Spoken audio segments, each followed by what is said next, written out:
learned child is a blessing upon him. I met an elven mage earlier. Solus, I believe he was called. I admit I was surprised. I didn't expect to find mages among the Inquisition. Tell me, why were you at the Divine Conclave?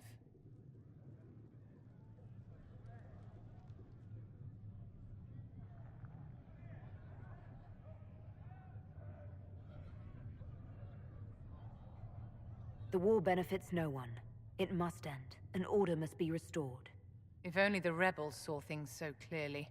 Justinia's death has shattered the balance of power in Thedas.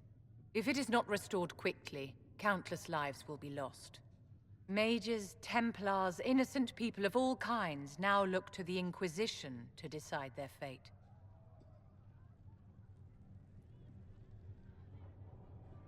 I'll try not to let them down.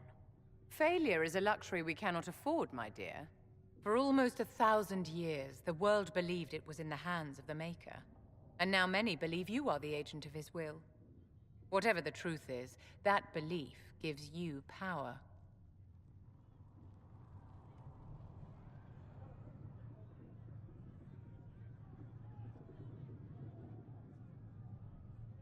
If that's true, then I'll put it to good use. I suppose we'll see. I've stolen enough of your time, my dear. Don't let me keep you. Yes? I wanted to ask you about the Circle of Magi. Of course. What do you wish to know? If the Circle disbanded, how can you still belong to it? The Circle is an idea, my dear. And an idea cannot be dissolved.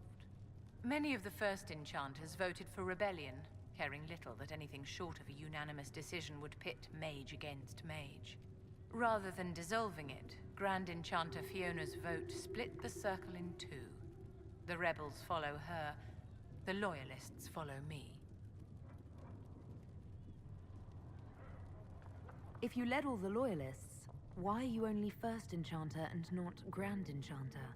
Grand Enchanters are elected, and since there are no First Enchanters besides myself, no vote can be held.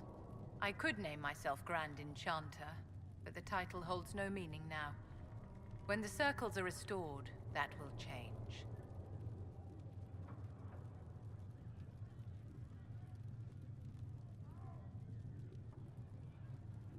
How did we come to this state with the circles in revolt? A failure of perspective that infected Circle leadership. Mages lived solely in a world of Templars and mages. They could not even imagine what was beyond the tower walls. Kirkwall gave the world a reason to remember its fear of magic. A mage-killable fear of magic grew. Commoners and nobles alike called out to the Chantry for protection. But the malcontents in the towers thought nothing of this. They cared only for themselves and for their anger at the new Templar restrictions. When a mage attempted to assassinate Divine Justinia, again, the mages protested the investigation. The leadership chose to vote on independence based on the intolerable conditions imposed by the Templars, sparing no thought to the fact that magic was more feared in the aftermath of these attacks than it had been since Tevinter's day. So long as they had their freedom, they could care little for riots, angry mobs, or about pitting mages against each other.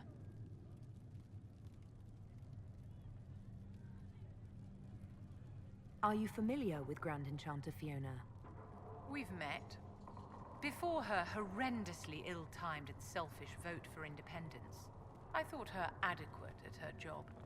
In her dotage, she could not handle looking after the well-being of so many people. We would have done better to replace her years ago, to let her spend time gardening.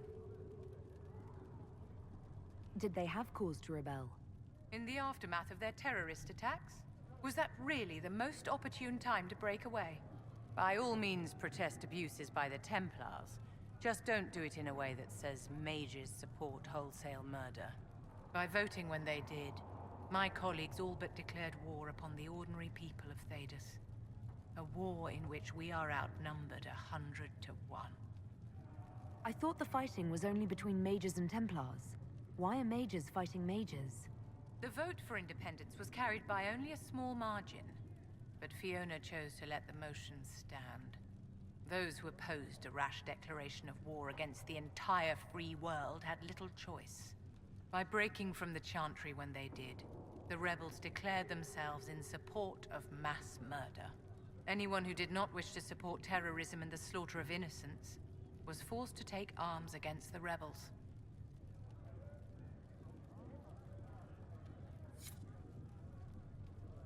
Yes?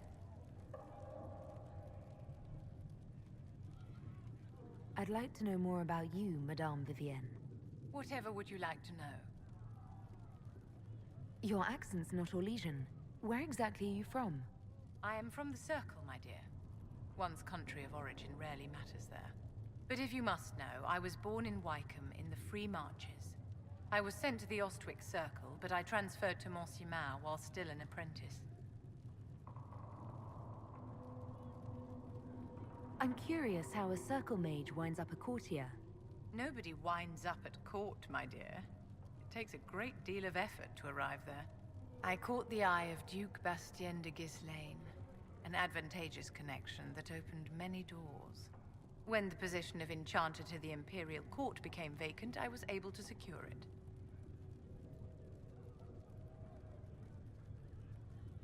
You're married to the Duke de Ghislaine? Of course not, my dear. Don't be ridiculous. Marriage is the business of alliance and inheritance. I'm Bastien's mistress. And what does the Duchess de Ghislaine think of this arrangement? We got along quite well.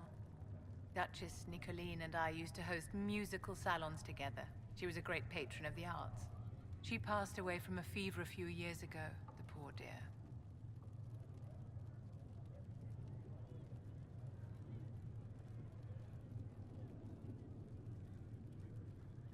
What duties does a court enchanter have? I am tasked with providing assistance to the Empress on arcane matters. Most of my predecessors restricted this to lighting lamps and doing parlor tricks. In such troubled times as these, however, I provide political advice to Her Majesty on the subject of the Mage Rebellion.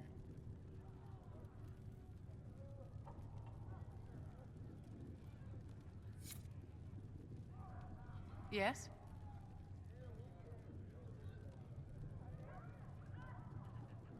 I wanted to ask you about the Circle of Magi. Of course. What do you... My dear, your question is the root of all problems with mages. I cannot tell you. Every circle was different. Their Templars were different, their politics unique. And every person within each tower had an experience of circle life unique to themselves. Some people suffered and some were content. Some were cruel, some compassionate, and some indifferent. The same is true of people everywhere, in all circumstances, whether they are mages or not. You must have an opinion of the Templars after living so long in the Circle. Having opinions about Templars, my dear, is exactly like having opinions about mages or Navarrans or men. I have known some who were impossible to endure and some who were utterly charming. I have suffered insults at the hands of those in the armor, but no more than I endured from nobles or tradesmen in Val Royal. Personally, I have found the Templars a useful tool, skilled at keeping more unpleasant elements at bay.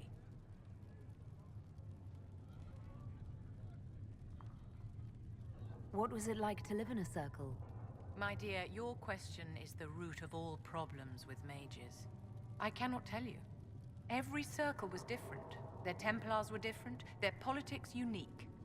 And every person within each tower had an experience of circle life unique to themselves. Some people suffered and some were content.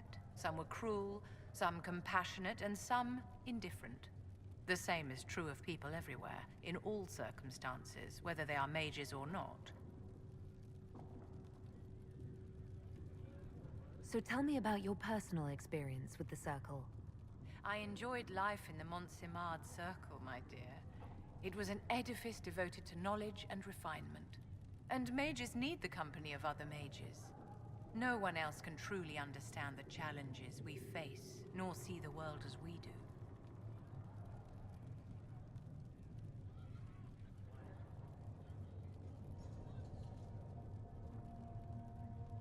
You must have been under constant supervision. being forced by Templars to live in the tower.